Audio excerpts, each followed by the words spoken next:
Ассалаумағалейкум, құрметті оқырмандар. Сіздерге айтарым, қазір Телеграмда өте көп тест сататындар алаяқтар көбейіп кетті.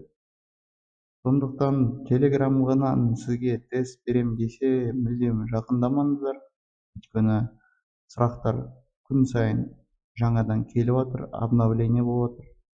Сондықтан арзан болса да сіздер тек официальный сайттан алғандарыңыз дұрыс болады, сонда өтесіздер. Бағдаршамның қызыл жыпылықтап тұрған сигналы не туралы хабарландырады? Анимациясы міне қарайық. Әрине, қызыл шам жүруге, көлік құралдарына тыйым салады. Сондықтан жауабымыз темір жол өтпесі арқылы қозғалысқа тыйым салынады. Жақсы, екінші сұраққа көшейік. Көрсетілген бағыттардың қайсысымен жүруге тыйым салынған? Қараңыздар, мұнда қиылыстың екі бөлігі бар. Бізде қиылыстың бірінші бөлігінде солға бұрылуға тыйым салынады деген белгі орнатылады. Сондықтан сіздер көрсетілген бағыттардың қайсысымен жүруге тыйым салынады дегенде тек В дейміз. Ол дұрыс жауап болып келеді. Қалған бағыттарда жүрулеріңізге рұқсат. Екі және одан көп көлік құралымен тіркеп шеруге рұқсат етіледі ме? Әрине, бұндай әдіспен тіркеп шеруге тыйым салынады. Құрметті достар, егер де осы тестпен дайындалғыларыңыз келсе, онда мен астына ссылка қалдырам. Сол ссылка арқылы дайындала беруіңізге болады. Құрметті достар, егер де бұл тестпен дайындалғыларыңыз келсе, онда төменде мен описанияда сілтеме қалдырам. Сол сілтеме арқылы тіркеліп, маған WhatsApp-қа хабарласыңыздар. Онда сізде жеңілдік болады, 4500 теңге 2 айға болады. Көлік құралын апта сайын жүргізу ұзақтығы мынадан аспауы тиіс. Ол 40 сағаттан жоғары жүрмеу керек.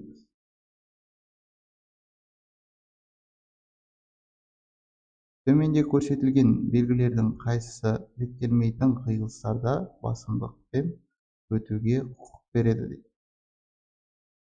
Қиылыстарда деген сөз жазылып тұр мұнда. Сондықтан сіздер А және В деген белгіні таңдау керексіздер. Б деген белгіміз ол тек тар жолдарда орнатылады.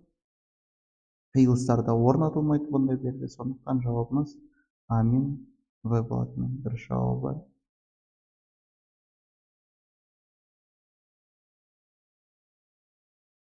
Бүйірден соғатын қатты желдің әсер етуі сіздің автомобиліңізге анағұрлым қауіпті. Қай кезде жел қауіпті болады деген сұрақ қой негізі. Жолдың ашық учаскесі бойынша жүру кезінде. Әрине, ашық учаскеде жүрсек қатты қауіпті емес. Бір жағынан ағаштармен жабдықталған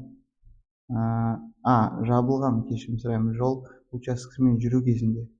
Жабық учаскеден ашық учаскеге шығу кезінде. Әрине, ең қауіпті болады ол жабық учаскеден ашық учаскеге шығу кезінде қауіпті болатын. Дұрыс жауабы.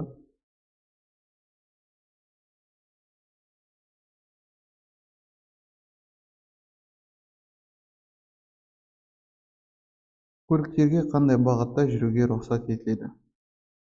Ал енді достар, реттеуші шығып тұр, үшінші сигналы оң қол алдыға созылған. Онда сіздер сол иықтан кез келген бағытта жүре аласыздар. Сіздерде және де қосымша белгі орнатып тұр, кері бұрылуға тыйым салынады. Сондықтан сіздер тура солға және оңға бұрыла аласыздар. Тура оңға, солға және кері бағытта деген емес, тура оңға және солға. Жауабы бізде Б болады.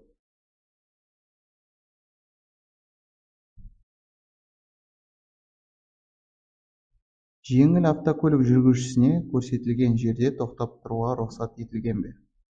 Әрине, бұл жерде тыйым салынады. Осы жағдайда жедел қызмет көлігі жол қиылысын бірінші болып өте алады ма? Жоқ, иә. Көк түсті жарқылдауық маягы және арнайы дыбыстық сигналы қосылған кезде иә. Жауабы бізде С болады, дұрыс.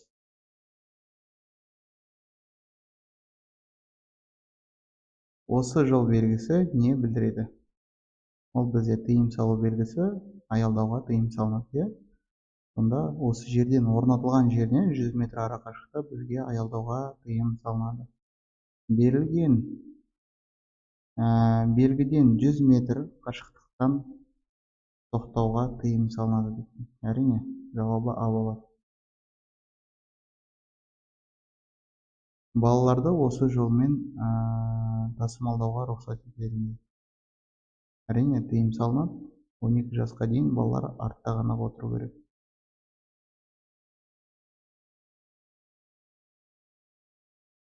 Жүргізушіге көрсетілген жерде аялдауға рұқсат етіледі ме? Бұл белгі бізге аялдап тұруға тыйым салынады. Сондықтан сіз бұл жерге аялдауыңызға болады. Дұрыс жауабы бізде С болады. Бұл жерде 5 минуттан жоғары тыйым салынады. 5 минутқа дейін болады. Көлік құралдарына артқы жүріспен қозғалуға рұқсат етіледі. Бір жақты бағытты жолдарда, әрине бір жақты жүріс жолында сіз шегінуіңізге болады. Бірақ қиылысқа дейін, маршруттық көлік құралдарының аялдамасына дейін, жаяу жүргіншілер өткеліне дейін. Сондықтан дұрыс жауап бізде А болады. Бір жақты жүріс жолында біз шегінуімізге де рұқсат етіледі.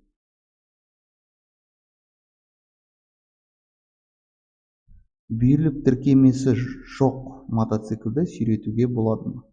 Әрине, тіркемесі болмаса бүйірлік, онда тыйым салынады. Орыс тілінде боковой прицеп люлька деп атайды. Ондай болмаса, онда сүйреуге тыйым салынады.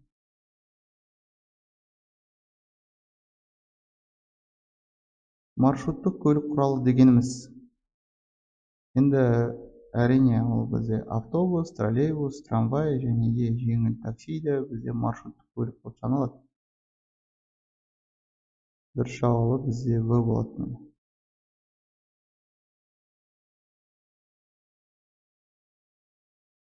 Осы маневр басып озу болып табылады ма? Жоқ, ол озып шығу деген маневр болып келеді. Сондықтан жауабымыз мұнда жоқ дейміз. Басып озу, ол сіз қайтадан өз жолағыңызға көшкен кезде. Егер де көрші жолаққа түсіп жылдамдықпен озып кетсеңіз, ол озып шығу болып саналады. Бұл белгі жүргізушіге не туралы ескертеді? Дұрыс жауабы бізде С болады. Жөндеу жұмысы жүргізіліп жатқан жол учаскесіне айналып өту бағыттары немесе қауіпті бұрылыс туралы. Бұл бізде ескерту белгісі. Сондықтан дұрыс жауабы бізде С болады. Жүргізуші осы жағдайда ұзақ демалумен және түнеумен байланысты емес тоқтап тұруды жүзеге асыра алады ма?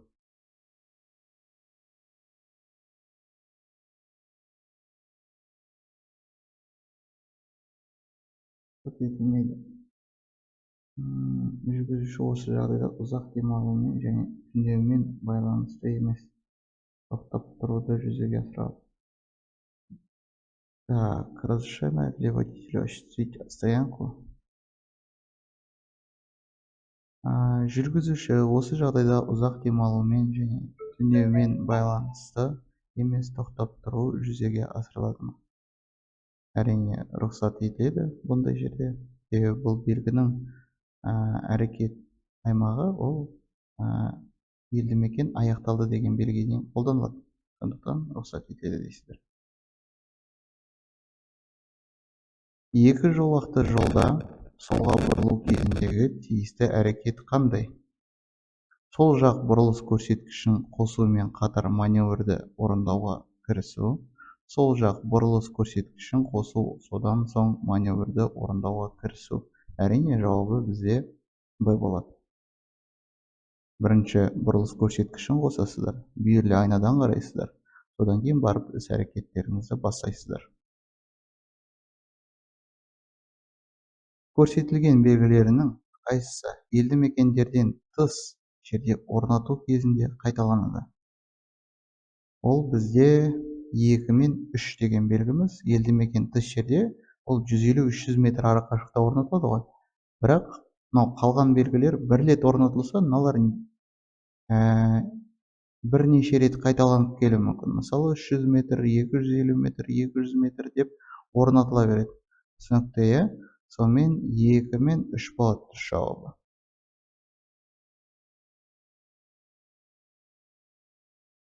Рұқсат етілген ең жоғарғы салмағы 3,5 тоннадан кем жүк автокөлігін басқарып солға бұрылуға рұқсат етіледі ме? Мұнда дұрыстап қараңыздар. Мұнда жүк көліктің суреті салынып тұр, сондықтан сіз рұқсат етіледі дейсіз. Себебі сіздің суретіңізде мұнда жүк көлік болса да, мұнда жазылып тұр салмағы 3,5 тоннадан төмен. Сондықтан бұл белгіге мүлдем бағынбаймыз. Жауабымыз рұқсат етіледі. Велосипедшіге жаяу жүргіншілер өткелінде жүруге рұқсат етіледі ме? Әрине, жаяу жүргіншілер өткелінде тыйым салынады. Олар сүйреу керек болады, өз велосипедтерін қолына ұстап алып. Сондықтан жауабымыз барлығына рұқсат етілген, барлығына тыйым салынған дейміз. Дұрыс жауабы Б болады.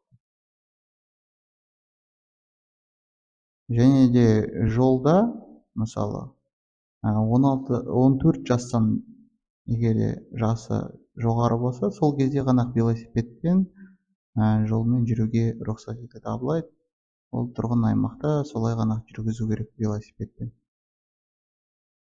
Жаяу жүргіншілер өткеліне жақындаған кезде жүргізушілердің тиісті әрекеті. Әрине, олар тоқтау керек. Сонда жауабымыз міне тоқтап, жолдың өз жақ бөлігінен өтіп жатқан жаяу жүргіншіге өткізеді дейді міне. Дұрыс жауабы С. Егер де бұл жаяу жүргінші сол жақтағы жол бөлігінде келе жатса, онда оған жол бермейміз. Себебі ол ортасында қос тұтастанба тұр. Сондықтан біздің жүріс бөлігіміз бойынша келе жатқан жаяу жүргіншілерге ғана жол береміз. Қай көліктің жүргізушісі көрсетілген бағытта жүріп ережелерді бұзды дейді. Мұнда бізде нұсқағыш белгі тек оңға жүріңіз деген. Сондықтан бізде әрине тек жеңіл көлік бұзды. Көлік құралының жүргізушісіне осындай маневр рұқсат етілген бе? Әрине, тыйым салынады. Қара автокөліктің жүргізушісі бұрылу орындаған кезде, бұл жерде бағдаршамда қосымша секция жанып тұр, сондықтан бұл көлік қара көлікке жол беру тиіс болады. Сондықтан қара автокөліктің жүргізушісі бұрылуды орындаған кезде қиылыстан бірінші болып өтеді. Дұрыс жауабы бізде Б болады.